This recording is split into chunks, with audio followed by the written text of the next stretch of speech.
Welcome back. This is video 3, and I'm going to be providing an overview of the Book of Mormon, but from a parenting perspective. Please note, I guess this could be considered another disclaimer. Members of the Church of Jesus Christ of Latter-day Saints, people also known as Latter-day Saints or LDS or Mormons, regard the Book of Mormon as a record written for our day. For me, this means that even though it was written a long time ago, the information is timeless.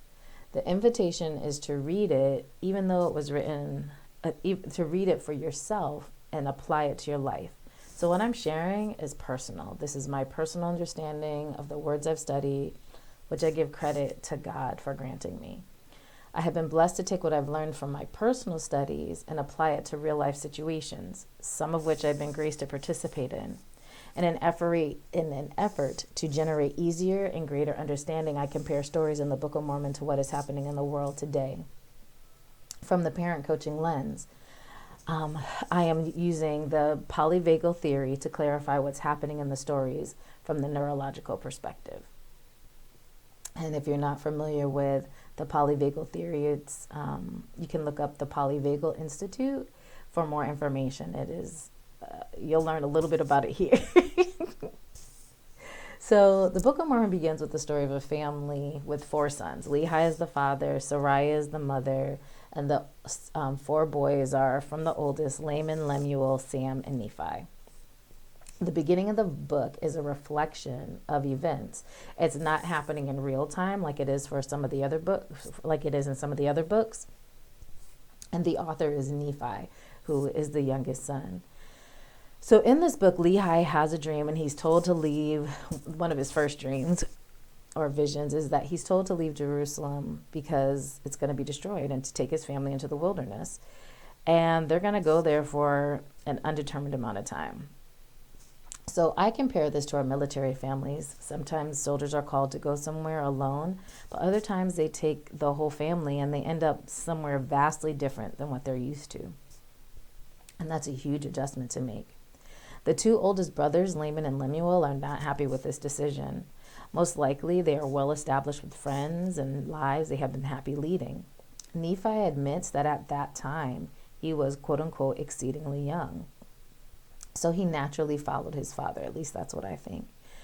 This scenario reminds me of a family with a wide age range of children who are moving because a parent is relocating for a job. The teenager who has to move from the community they've known since birth is livid, to say the least, because they are leaving behind a familiar school, friends, perhaps teammates, and the only home they've ever known. The younger children just go, perhaps with some reservation, but not with the attitude of complete opposition like the older siblings. From the neurological perspective, Laman and Lemuel are living in their sympathetic nervous system, better known as fight or flight, or worse, dorsal vagal activation. This is part of nervous system regulation, nervous system, neurological talk, polyvagal theory. We're getting into it. When I say sympathetic living, I call that surviving on Earth. That's that fight or flight syndrome that people know of when our senses are heightened and adrenaline kicks in, and either we want to fight, we want to run, or we want to do nothing. We're stuck. And dorsal vagal activation is where you it's kind of worse than freezing. It's like you're in shock, like in the worst possible way. And I call that living in a system that's living as though you're in hell on earth, to be totally honest with you. And so I feel like that's what Laman and Lemuel were going through. They were having this fight or flight response to their dad wanting to move and take them to some crazy place. And as the story proceeds, that sympathetic activation doesn't get any better, and they perhaps drop into dorsal vagal, and they become hateful and resentful and murderous, to say the least. On the and that stems from their fears. Their fears rule their choices because they don't feel safe with the decisions their dad is making for them. But who could blame them? They are moving into the wilderness, leaving all the comforts of Jerusalem behind. Nephi, on the other hand, might have fallen into a sympathetic state of activation at the initial announcement, but because he feels safe with his parents, he is going along with the decision without fighting about it. He activated his ventral vagal, which I call heaven on earth, regarding the move, but is probably still in a sympathetic state regarding how his brothers are acting. The Book of Mormon is an abridged record of the descendants who came from this family, and they are called the Nephites and Lamanites. The Nephites are those who descended from Nephi and wanted to follow God.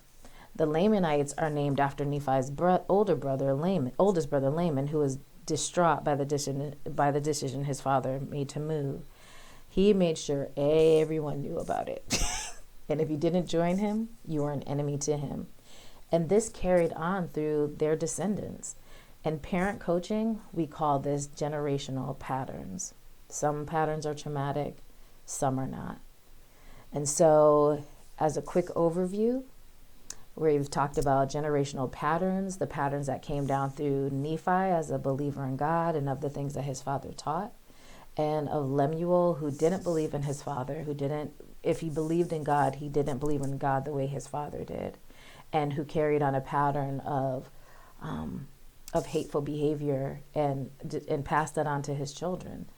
And then we have polyvagal theory, where we talk about dorsal vagal, sympathetic, and ventral vagal activation, which in my terms, I say is like living hell on earth, or you're surviving on earth, or you've created heaven on earth.